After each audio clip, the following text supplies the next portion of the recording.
Elle est partie d'Abidjan pour s'arrêter en Zianoua. Ensuite, elle a repris sa marche majestueuse vers Yamoussoukro, puis atteint Tébissou. Le président de la République l'avait dit, elle est aux portes de Bouaké. Nous procéderons dans quelques jours, je dirais avant la fin de ce mois, à l'inauguration de la section Tébissou-Bouaké de l'autoroute du Nord. Elle est belle. Vue du ciel, elle est encore plus.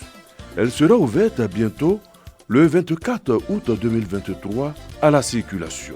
Du côté du ministère de l'Équipement et de l'Entretien routier, tout est mis en œuvre pour que ce jour soit inoubliable. Donc le ministre nous a envoyé ici pour venir d'abord regarder un peu le site à aménager pour accueillir la cérémonie.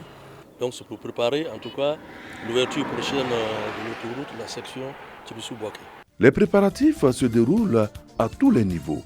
Les acteurs du transport se mobilisent pour la beauté de ce jour. Nous nous sommes rassemblés pour galvaniser nos troupes, les chauffeurs, les transporteurs, les auxiliaires, tous les opérateurs, pour que le 24, avec la présence du président de la République, à l'ouverture de ce tronçon-là, nous puissions être nombreux pour démontrer au chef de l'État, Alassane Ouattara, que nous sommes heureux de son plan de développement en ce qui concerne ses infrastructures.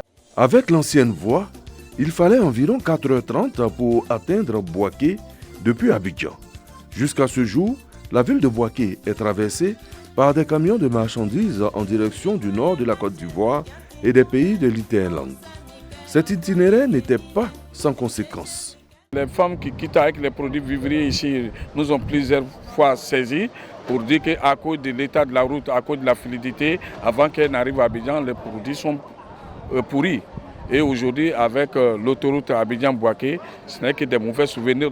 Après l'inauguration prochaine de la section Tébissou-Bouaké, la nouvelle autoroute permettra de rallier Abidjan-Bouaké en seulement 3 heures de temps.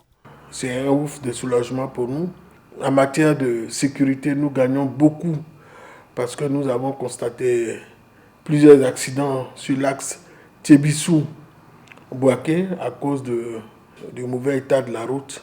Je pense qu'en matière d'accidents, cela va baisser considérablement. Sur le plan économique, c'est les camions, c'est des transports, des marchandises qui vont amoindrir leur temps de parcours sur la route. Comme on a coutume de le dire, la route précède le développement. Cela représente beaucoup en termes de facilité offerte aux investisseurs, aux habitants de Bouaké d'effectuer leurs activités commerciales et industrielles.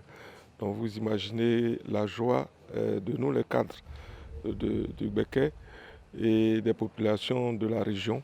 Outre le gain de temps, c'est aussi un apport économique pour la région de Béquet, avec certainement un impact sur le prix des denrées alimentaires et d'autres produits. Face à ces nombreuses retombées, les chefs coutumiers de la région sont reconnaissants à cette vision du chef de l'État, Alassane Ouattara. Le président Alassane Ouattara a vu juste de faire cette autoroute qui va relier Tébissou-Bouaké.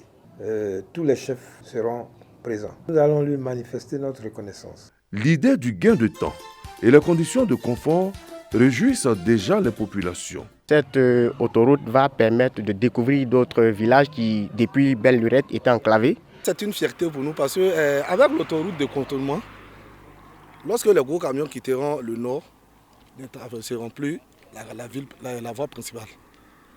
Les gros camions vont passer directement ici, ils se rendent juste à Tébissou. On remercie le président de la République pour avoir nous offert tel modèle de route.